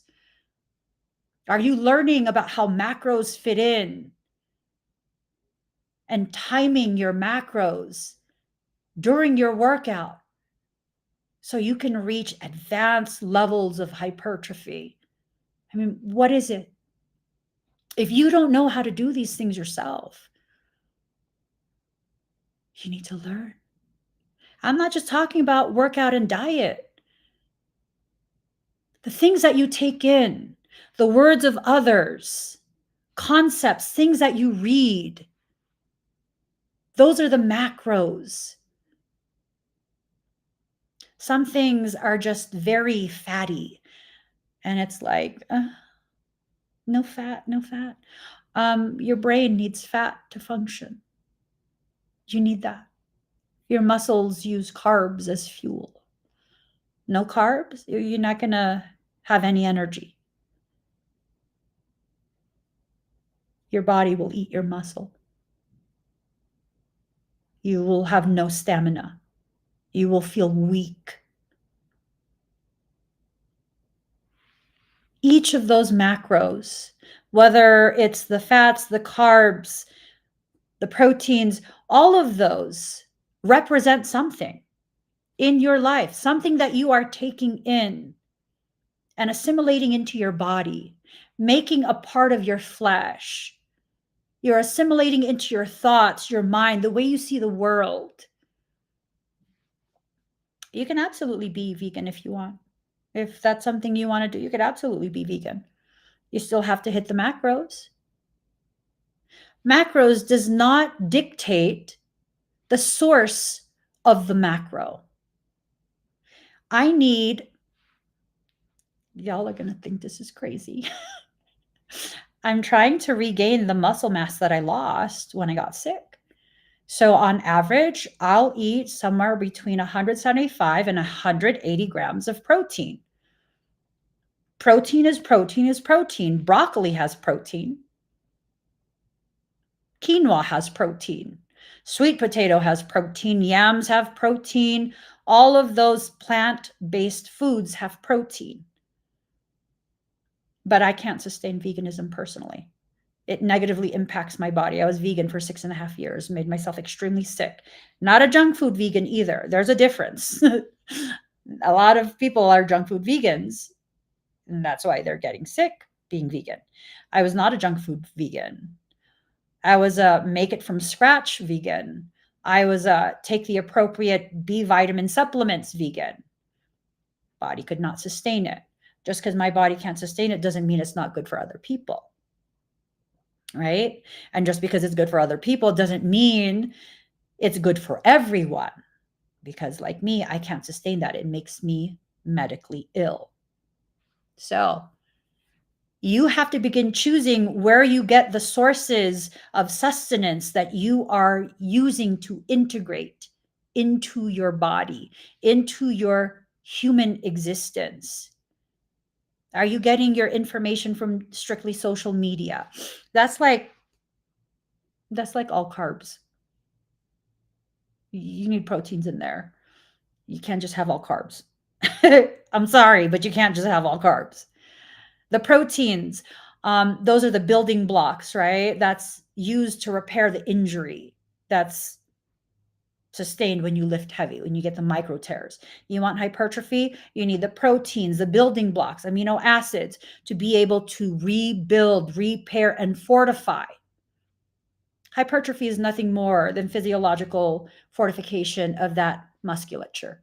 That's it. It's fortifying it. It basically got micro injured because you lifted so heavy that it needs to be repaired. You give it the appropriate tools, appropriate building blocks, proteins, amino acids, it can repair the injury, and then it will add a little extra if you give it the extra for hypertrophy. It's basically preparing to be hurt in that way again. That's what it's doing. So all of those proteins that you're taking in, is it from independent double-blind studies? Because social media will claim a whole bunch of shit. Is it real? Is it accurate? Is it, we don't know. You'll only know after you question. And it's not about an invitation to argue with someone regarding their content. You can question in your head and then look for information to see the degree of validity. Right? So all of these things, they're analogies for the way you live and the way you exist within your own spiritual journey. Sometimes we can figure things out on our own. That's powerful. That's beautiful. Try that first and foremost. Other times, we've already tried. We can't quite figure it out. That's okay. That's when people like me come in. All I do is help you to understand something that you are struggling to understand. And then you go back to making decisions yourself because now you're armed with this information. You understand it to the degree that it needs to be understood. So now you can appropriately apply it. This is the period where you are building the very foundation that the bridge to get you on the other side of your fear, the other side of your blockages. This is the foundation that will hold the posts to ensure that bridge is safe to cross. You need to know what you're doing, at least to some degree, so that you can do it appropriately. For some of us, we will learn how to do the things that need to be done through trial and error. Nothing wrong with that. That's actually really powerful. If that's how your brain works, if you try it first and it doesn't work out, and now you see like, oh, I was supposed to do this, this, and this instead. Let me try that. And then it does work out. That's powerful. That's very powerful. Very, very powerful. Don't be intimidated just because you've never done it before. Try. Just try. What you need to be careful of in this period are people who talk real slick, but have no idea what the fuck they're talking about. They have no idea. None. And you know what's crazy is those are the people who social media will push out, like tremendously push out. They're not necessarily bad people, but they don't quite know what they're talking about. That's dangerous. To just blindly believe because it sounds good, it sounds advanced, that's dangerous for you. Question. Even things that I share, question. Go look for information. and see how it fits in. See how accurate it is for you.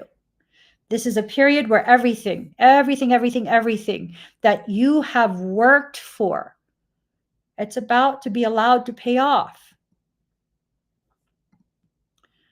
Set everything right. Adjust it exactly in the way it needs to be adjusted, and then make it happen. Make it happen. Just really allow. All you have to do is allow, and then your soul can do the rest. Give me 1 second, guys. I just realized I did not. I'm going to be live later today to do expedites.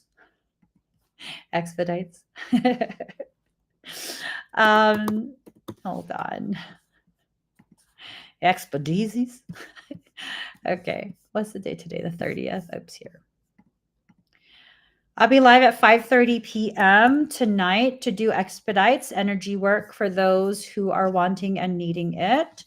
I'm just setting up the expedites page. All right, there you go. If you would like to join me for tonight's event,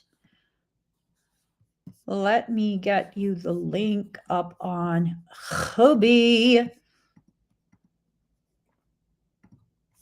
Here we go. 1:30, Guantanamera, Warita, Guantanamera.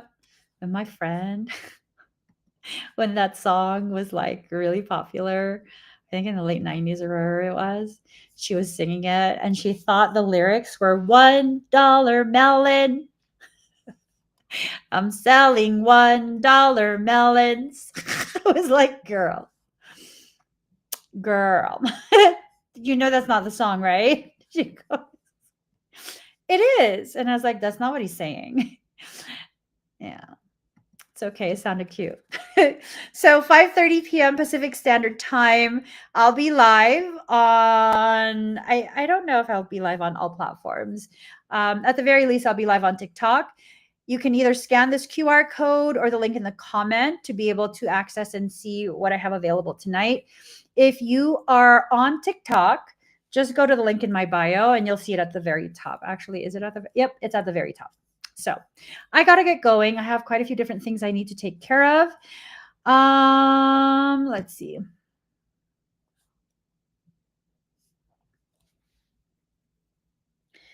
You definitely don't have a filter, Brandy. You definitely don't have a filter. It adds to your charm. I don't have a filter either. I like to think it adds to my charm, or not. Or not. I guess it depends on who's viewing me. All right, guys, I got to get going. I hope I see y'all later tonight, 5:30 p.m. Pacific Standard Time. I'll see you again.